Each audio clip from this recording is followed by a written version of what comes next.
Hello, I hope you've had a really fabulous week. Well, today we're going to carry on with the work that we were doing a couple of weeks ago, which is all about reading the treble stave. And if you remember, we just did the lines and the spaces. So we started on the first line, which was E, and we went up to the fifth line, which is F, a high F. But today we're going to learn about how you can write notes above or below the stave, the higher or lower notes than those ones that we did last time. So what I've got on my stave already is I've drawn an E. So I'm going to put E here. Now you will notice on my board that there is a really big gap between E here and the top of the base stave.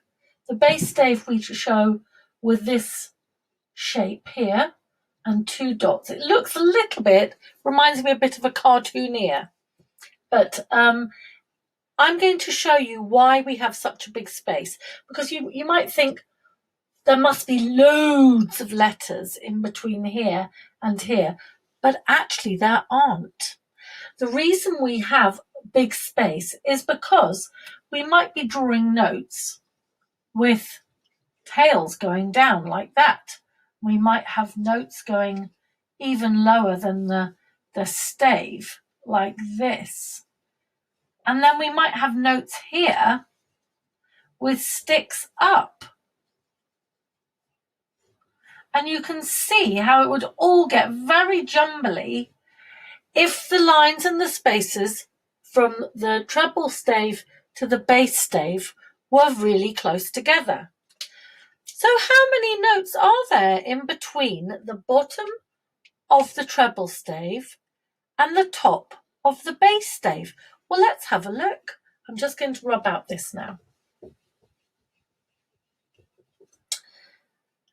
Now, this is an E, the bottom line of the treble stave, or the first line of the treble stave. This letter just below the E is therefore going to be D. Absolutely. I'm just going to write out the alphabet above so we can remember the order. So if I'm going to go backwards, do you remember that means we have to read it this way? And if I'm going forwards or up the ladder, I'm going this way. So the letter just before E in our alphabet is D. So that D is going to be in the space below the stave. Well, how can I write a C then? Don't forget, all letters are either going to be on a line or inside a space. They can't be anywhere else.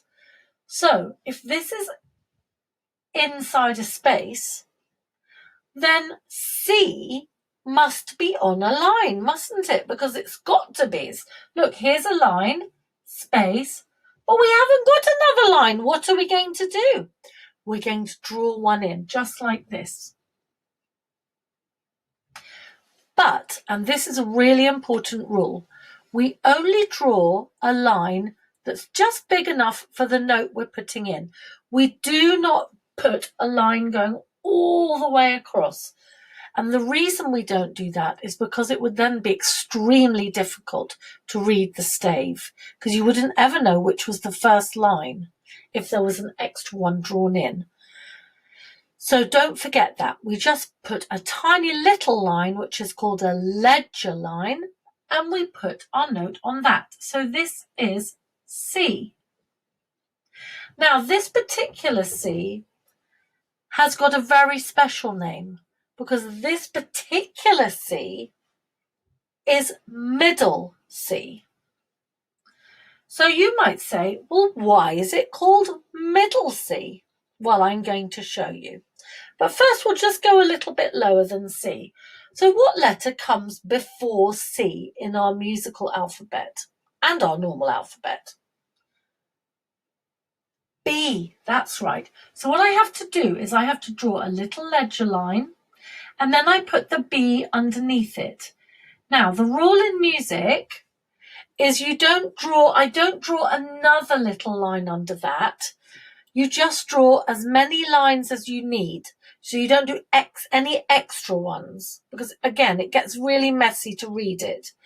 So if that's a B, where is the A going to go? Right, well, let's have a look.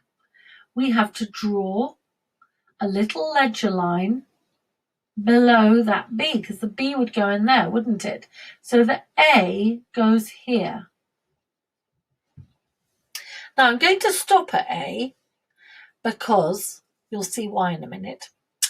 But we can obviously go down to G, F, E. We can do it all. And you might say, well, why do we need to use all those ledger lines? Why are we writing it in the treble clef? Because we can write it in a different way, which I'm going to show you in a minute.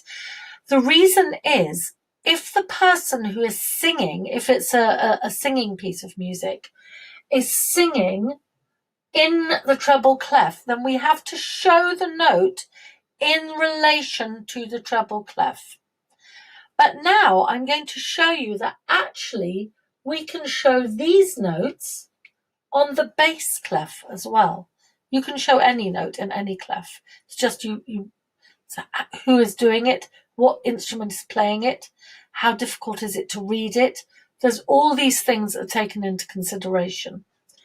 Now, I'm going to tell you that this top line, the fifth line in the bass clef, is A.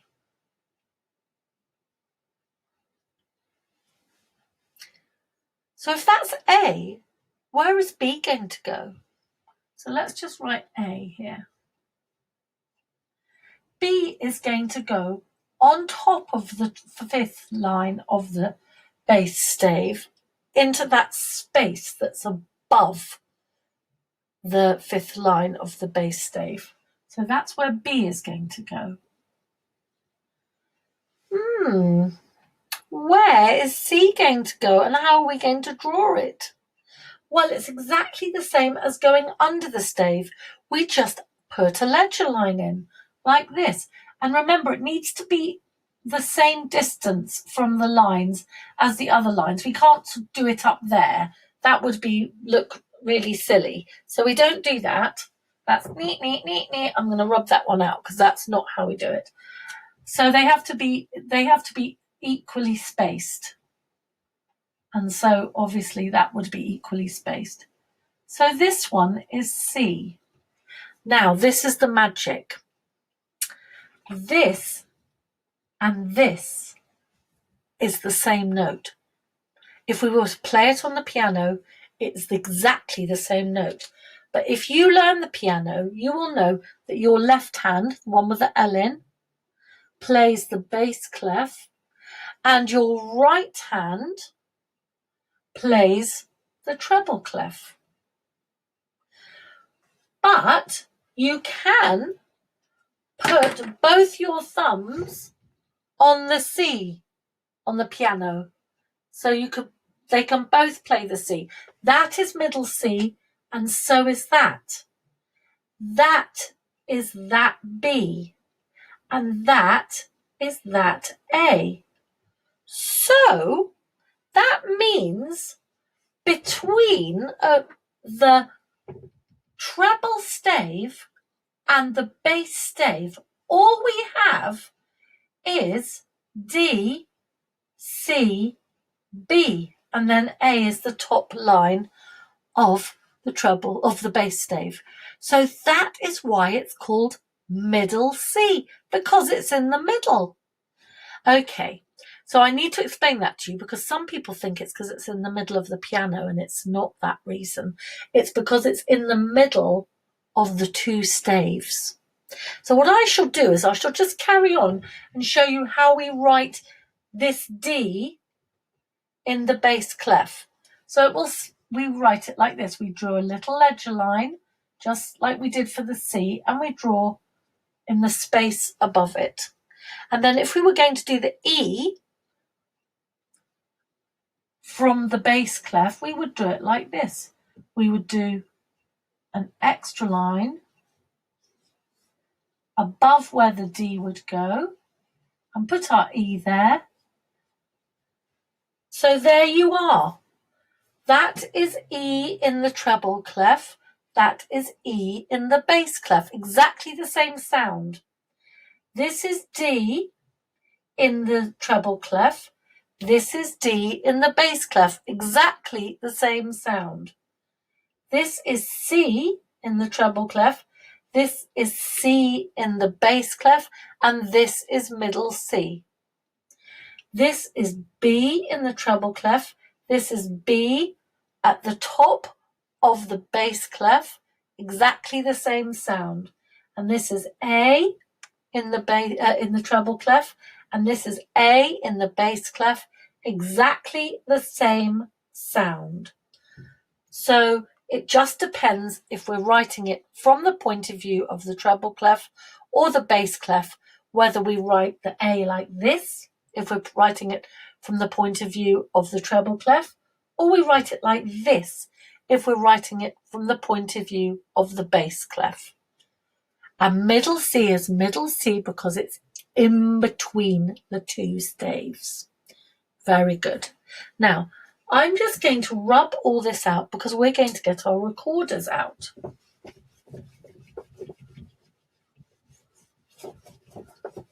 There we are.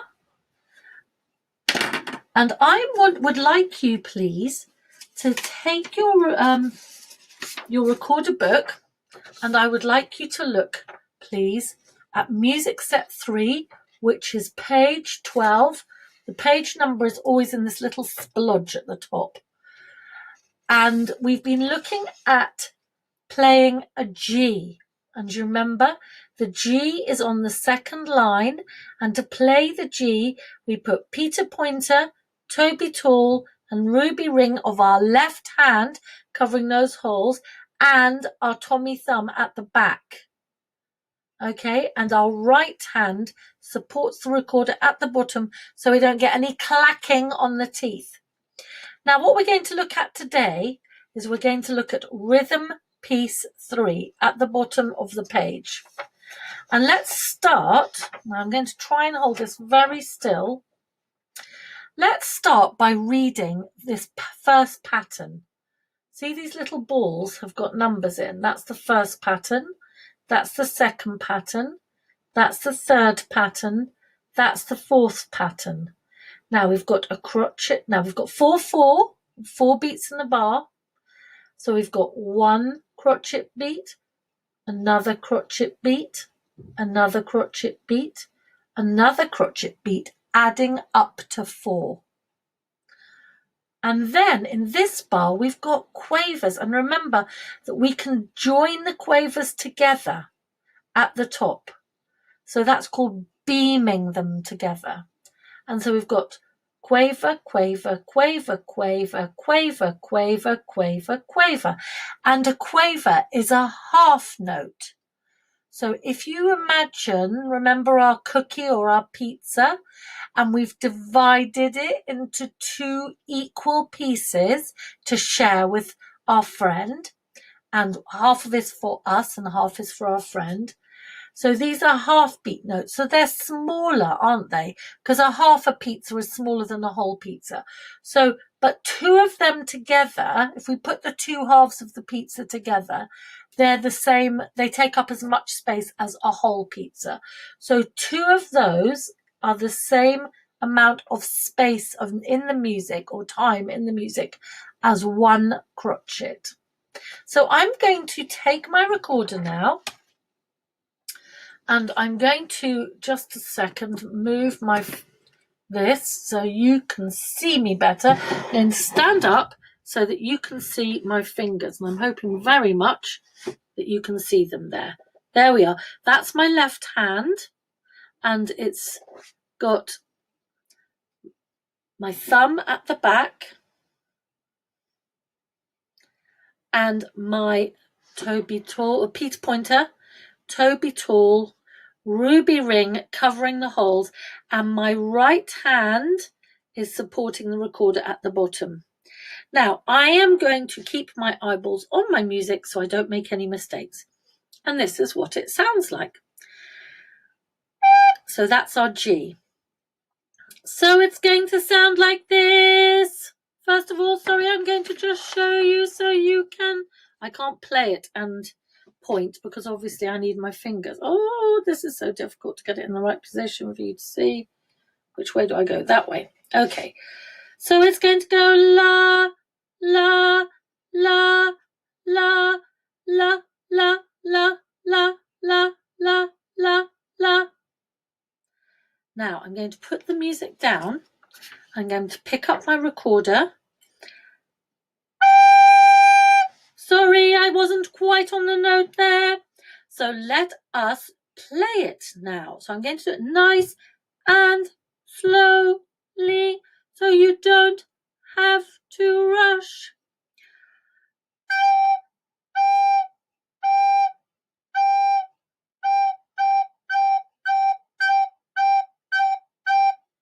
And do you remember that when we're doing a quaver, we have to make our tongue go up and down like this?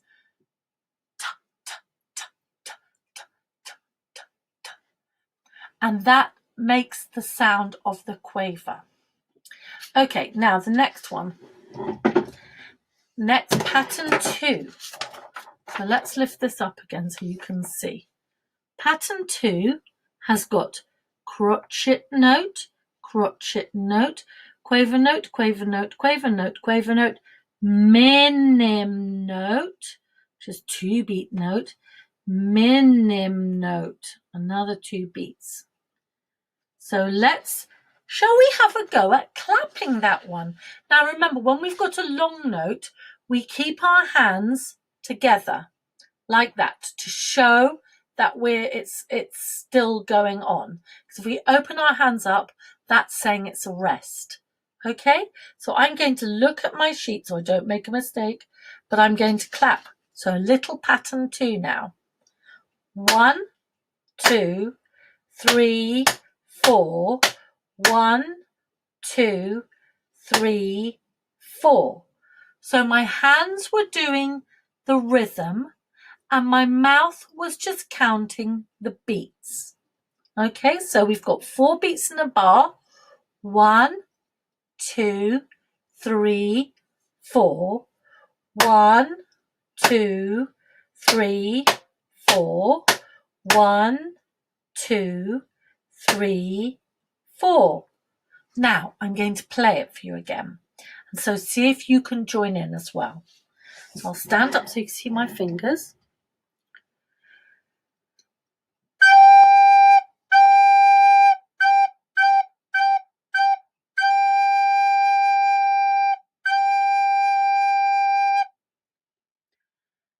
Now let's have a look at little pattern 3.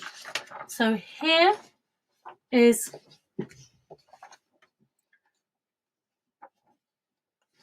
little pattern 3. So it's got, looked for the little red ball with the white writing in it. We've got crotchet note, quaver note, minim note. Quaver note, crotchet note, crotchet note. So let's have a go at clapping that now.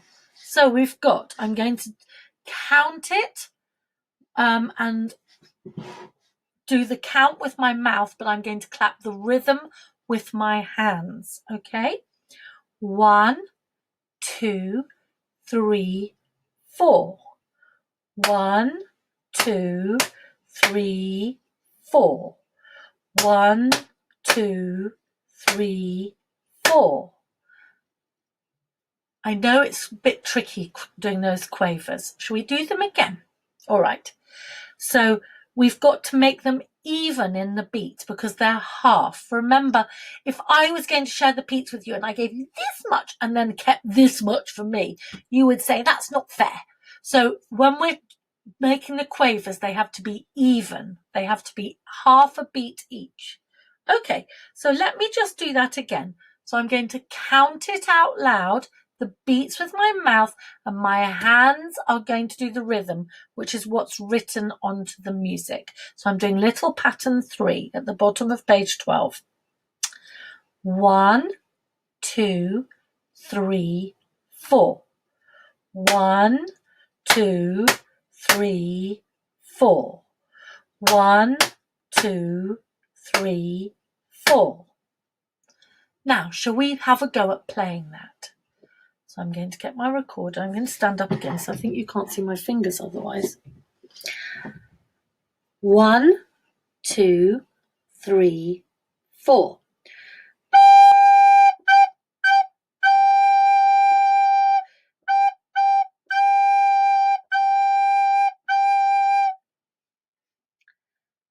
And lastly, we come to pattern 4. So let me just hold that up for you. Pattern 4 is here.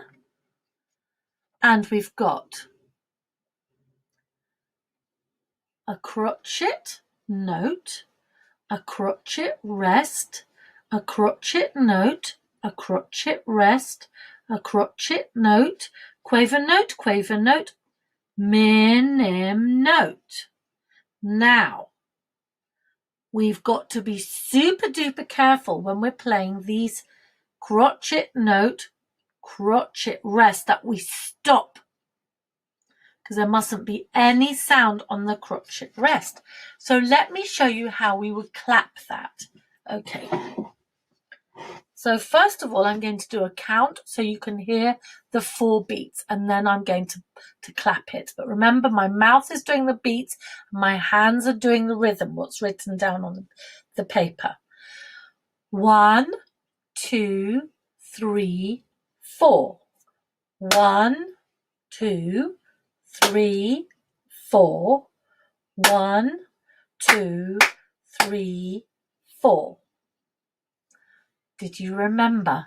So when we're doing a rest, when we're clapping, we open our hands to show it's a beat, but we're not making a sound on it. Shall we try it again? So I count in, so you're ready to go. 1, 2, 3, 4. 1, 2, 3, 4. 1, 2, 3, 4. Well done. Because I'm sure most of you will have got that right, and it's tricky. So if you didn't get it right first time, don't worry. Doesn't matter. Just go back, rewind the video, have a little look at it, and do it again. Because that's how we learn. I can tell you, I make loads of mistakes, and so does everybody else. So if you make a mistake, it doesn't matter. That's how you learn. The best way is to just try again until you get it right. Okay, but don't get cross with yourself if you find it tricky, because it is tricky. Now, I'm going to stand up and I'm going to play it now. So little pattern 4. 1, 2, 3, 4.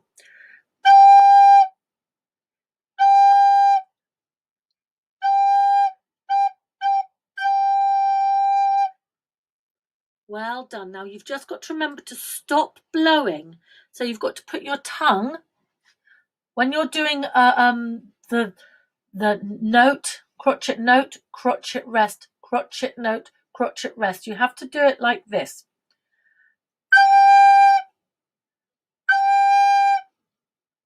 But they have to be even. So just remember, don't blow for 1 beat and then it will be perfect. I'm sure that you'll have lots of fun doing that and you'll be so good at playing it all. So have fun, and I'll see you next time. Lots and lots of love. Bye-bye.